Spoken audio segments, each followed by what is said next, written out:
A very good morning to you, Bill. Good morning. Yeah, heaven is an apt place. It's lovely to be in Pembrokeshire this time of year, spring's year, and that summer's on the way because cricket will be starting soon. Hooray!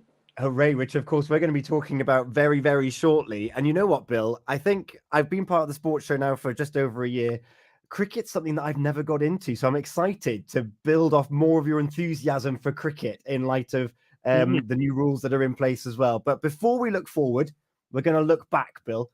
What's been one of your sporting highlights over the past 7 days? There have been several. I mean, just an update. Last night, Hakin United won 6-1 against Fishguard in their final game of the Pembrokeshire League Division 1, which leaves them at the moment 3 points behind Goodwick. But of course, as you know, Tom, the main talking point is whether either side will be docked points. So we don't know who the champions are. It's unsatisfactory to both teams. My heart goes out to people who really are desperate to do well. Keep in sight that it's just local sport, but that's going to be interesting. But Hakin confirmed their right to be there or thereabouts, and they're playing next week in the Senior Cup. In the junior finals, they've started with a bang now. Goodwick United played Hakin United under 16s, top teams. On the night, it was Goodwick. They actually won 10-0. Oh, wow. And you have to admire Hakin. They didn't stop for 1 second. They were rocked by a free kick from about 35 metres out, a thunderous free kick early on by Tyler Morris. Dan John and Seth Woodhouse got hat-tricks. A wonderful team, Goodwick, no doubt about that. They were thrilled. And I say my heart goes out to Hakin because they can be proud. They've got to the final, and people who look after them, they've been brilliant as well. So that's been quite interesting, really. And of course, a little mention, if we may, for Toure Cisse. If you remember when you and I watched down at the Bridge Meadow over a week ago now, before they lost to Honest Key, Toure went down in a heap at the end. Didn't look a bad fall. It was very hard ground. He dislocated his shoulder. So our hearts go to him as well, and we hope he'll be back soon, up and running and playing football, which is what he loves doing. Yeah, definitely. And yeah, fingers crossed that it's a quick recovery for him. Going back to Goodwick and Hakin, I like that through the age ranges, there's still that battle that between the two clubs as well. And as you say, that Hakin had a huge mountain to climb in the pressure of having to win the remaining fixtures, and they've done it.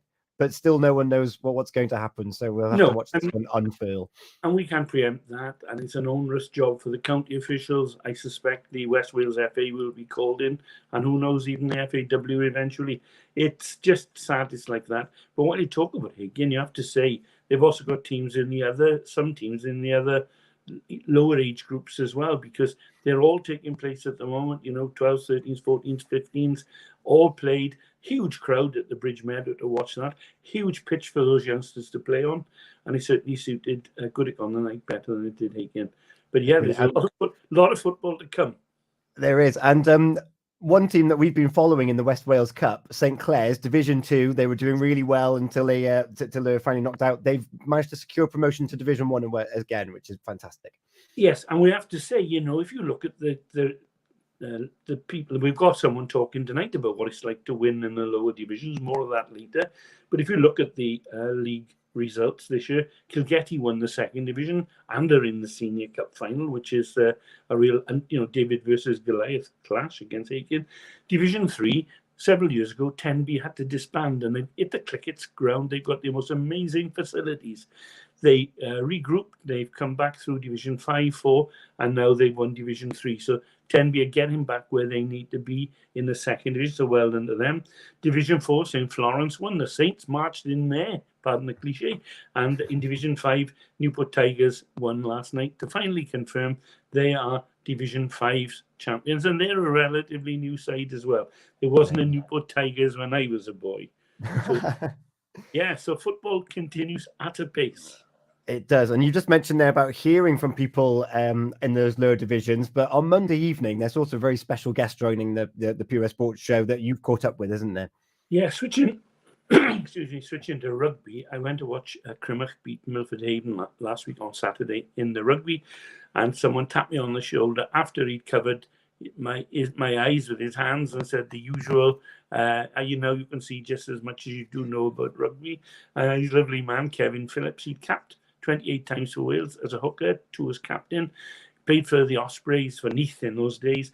And his son, Evan, who's also a hooker, has been playing there and had been tipped to be in the squad perhaps for the autumn internationals next time, And he got involved in a tragic motorcycle accident in Swansea area, and he lost his leg. 25, 26 years old. A shattering blow for him, for his family. But Kevin's telling us that he's recovering very well and is very stoic. So we got a lovely interview with Kevin. I was quite moved by his lovely approach. He was a hard man in rugby, but he's a man with a heart as well. And on the subject of those teams from lower divisions, Jake Clark is coming on to talk with Fraser about what it means for St. Florence to do so well. And we've got Bill Ridge moving to rugby, who's the team manager of Narberth Seconds. And this week they beat Ammanford Seconds in the Scarlets Conference Cup semi-final. That's a big event for second teams in West Wales. And now on 7th of May, they go to Parker Scarlets, would you believe? And they're playing their counterpart from Vellinvold in that final. And there'll be a crowd there, let me tell you. I can tell you that from safety. That's fantastic, isn't it? And going back to Kevin and that moving conversation, I'm looking forward to Monday to hearing that. And talking about the hard men on the pitch and these leaders, Captain Wales, as you just mentioned there, but to nurture your children to play at such a high level, there must be some strength and core in there. And you mentioned that his son was playing for Crimmock as well. His other son then started out as a hooker, but as Kevin told me, Ivan played it in the backs. He was a good player, but then he started to bulk up. So Kevin, with typical forthrightness, said, "Time you come and join me at number 2." Now his other boy is going the other way and is a scrum half, and he played a big part in the win there. So yeah, and if you look at this, I've been to a couple of junior finals recently now.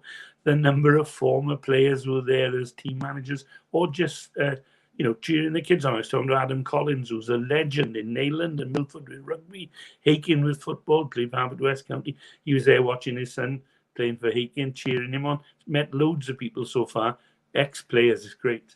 It's fantastic. And you mentioned Narberth Seconds there. Narberth First, of course, are in the championship with Neath, who Kevin used to play for, as you just mentioned. Yesterday, proposed, it feels out of the blue, but they might be restructuring the Indigo Premiership. So I don't know what impact that could have on the Otters should they ever top the table. It's all a bit messy. Who can say? It's all up in the air. To show you how up in the air it is, Tom, Narberth went last week to play Maesteg Quins. They were 20 points to 3 down with a quarter of the game to go. They eventually came back to win 30-23. Then Maesteg, who were due to come to the Lewis Lloyd ground this Saturday, dropped the bombshell. They're not coming down. And they're saying they can't get a team. It's too late in the season. They gave Narberth the points. They played it as a double-header as it was. But, Maesteg were in the top 12 in Wales for many, many years. And you look at the way things are now, there's a real state of flux with rugby. And the Welsh Rugby Union, I feel, need to get a grip with things. Too many changes, too often trying to revamp things. Let's get some grassroots interest, get people up there knowing what it's like to be in a grassroots club and having to make arrangements. Here we are. Yeah. Watch this space and let's watch this weekend. Bill, what are you most looking forward to? Well, there's a few things this weekend, but what's happening this weekend? Well, I'm delighted to say you and I are going to be meeting up again down at the Bridge Meadow because they're playing their last game against Cardiff Met, the students. And if they win that, they could well be in the top spot in the conference as opposed to the championship. And the reward for those winners is to take on in a semi-final and final event the bottom 3 teams from the championship. And the winners have the huge honour of playing, now sounds if I'm taking a mick, but I'm not, in the Scottish Cup, which is a bit more unusual than perhaps playing in Europe, but it's a reward, a recognition. And I can tell you, a double boost for people. I say get along and cheer the Bluebirds from the bottom of my heart, but it's free entry. And there is a dynamic young announcer there, apart from the music being rubbish, not like Chesney Hawkes. There's a dynamic, handsome young announcer there as well. Do you know who he is? It's you. It's me. Yeah. It'll be me on the microphone. Yes, I'm going to be there. It is free entry at the Oggy Bridge Meadow Stadium there tomorrow. Kickoff is at 12:45. And although the Bluebirds have secured themselves that top flight football, going to be joined by Airbus UK and Pontypridd next season after the appeals we heard about Llanthwit Major. That's going to rumble on, I think, as well. But there is still something to play for in this Scottish Challenge Cup. So come on down. Let's celebrate what has actually been a successful season after a rocky start, I say. I'd say that absolutely. We've watched some great football this year. There's also a smashing cup of coffee with lovely ladies there. You can't go wrong. And as you rightly said, Tom, it's 12:45. All the JD Cymru Premier games are being played at that time. So it's 12:45. So come on down. And I know, Bill, looking closer to Pembrokeshire League, there's an important oval matches taking place as well, very, very quickly.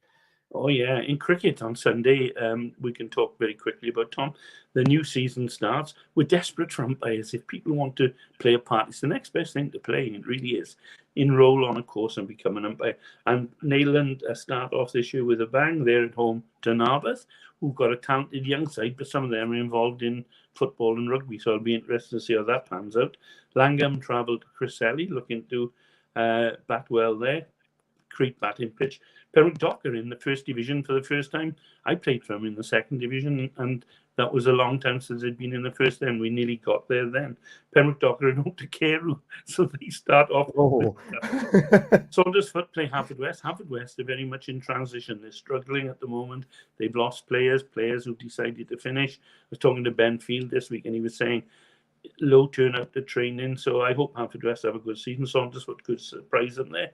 And last but not least, last year's runners-up Loreni travelled to St Ishmael's without Curtis Marsh, their best player, top scorer in the league last year, average 100. He's gone up the line. So that's the programme for Sunday. Exciting. Fantastic. Well, Bill, I look forward to seeing you tomorrow. And it is Feel Good Friday. I asked people to give me the playlist for the rest of the afternoon. You've already just mentioned that we don't play enough of it at the Oggy Bridge Motor Stadium. I think I've got a hunch as to who you're going to request at the moment, Bill. I like a good sing-along, and the title's appropriate because I think you're the number one in broadcasting, so we got a bit of Chesney Hawks. Bill, you're too kind. I'm learning from the best. Thank you so much, Bill, for your time again on this Friday morning with the sports update. And I look forward to seeing you at home at the Oggy Bridge Meadow Stadium tomorrow, out and about as well. And Leanne Broom also wants a bit of Bad Habits. I'll get that on for you as well. Bill, as ever, thank you so much. Chesney Hawks, the one and only, coming up after the traffic. Take care, Bill. Ta-da. You probably think you're pretty